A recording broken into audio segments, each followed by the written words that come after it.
So coming back to our Monday morning patient, if you want to start your treatment, the same as you start your treatment with your wax and the full denture patient, first you want to know where will you position the teeth on the face, right? So when you want to position the teeth on the face, you have to take pictures. You have to take pictures, and also you have to take these two important pictures that I told you about, so which is the rest position and the full smile. So once you have these two pictures and the same position, important is that when your patient is smiling, is resting like this, he cannot move his head for the full smile. So it cannot look like, because then you will not overlap these two pictures. All right? So the head position must be stable. Or if you do not have these skills, you can just use the composite as I showed you with the previous case. So what I can do now is I can measure how much do I want to make this upper incisor longer down to the upper lip border. And if I want this incisor to stick out 2 millimeters lower, I know that I will make this incisor longer 6 millimeters. 6 millimeters. So you can do all these measurements. Of course, these all measurements are pretty subjective because the beauty is very subjective. This is very subjective, but sometimes you may have the lip that is too long, for example, so you cannot use these consideration. Like with this case that I do with Radoslav Jadach, and in a couple of weeks I hope I'll show you the final result.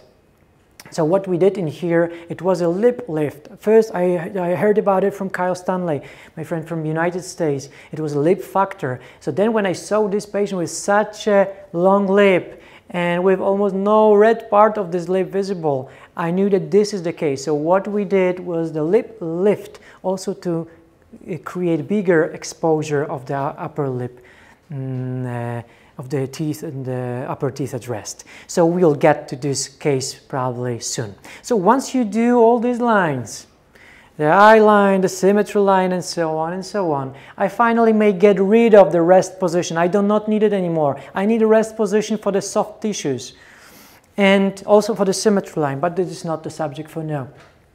And when I finally have it, I can even work on the intraoral picture and I can make all these measurements. And I'll tell you, for me, digital smile design and all smile designs is the number and the lines, numbers and lines, not these shapes. I mostly do smile design for me to make the design, to know where I'm going to put the incisal edge and when I want to make the zeniths for the crown lengthening. Nowadays we are making the shapes of the teeth according to the face, which is good, according to the character, which is also good, like in visagism from Galip Gurel, like introvertic, extrovertic. And I even heard about behavioral dentistry. So the dentist is taking his patient and dental technician for holiday and they're spending some time together and finally they can choose the proper shape of the central incisor for this patient. Where's the limit? What can we do with our patient to find the proper shape? And what you have to remember, what determines the shape of the teeth in nature also, is the length of papilla. So if you decide that you will make the triangular shape of the centrals for your patient, but he's got periodontitis, you can also give this patient black triangulars between the teeth and they will not like it. They will not like it. So think about papilla as well.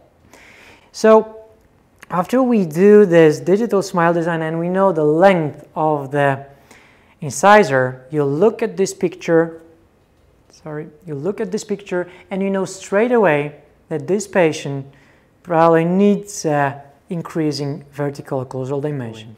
And this is the final result that we got, I think pretty nice.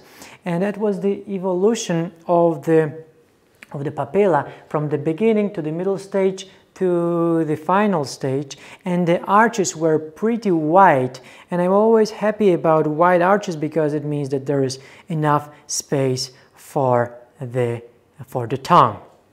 And it was at the beginning and the meantime and the final and the final result. So equilibration, at the end, if you do everything properly, you do not do a lot of equilibration, you do the night guard for your patient, and then you got the happy patient that can finally can smile without any embarrassment. You got a happy doctor, happy dental technician, and a happy patient. And my final sentence is, if you fail to plan, you're planning to fail.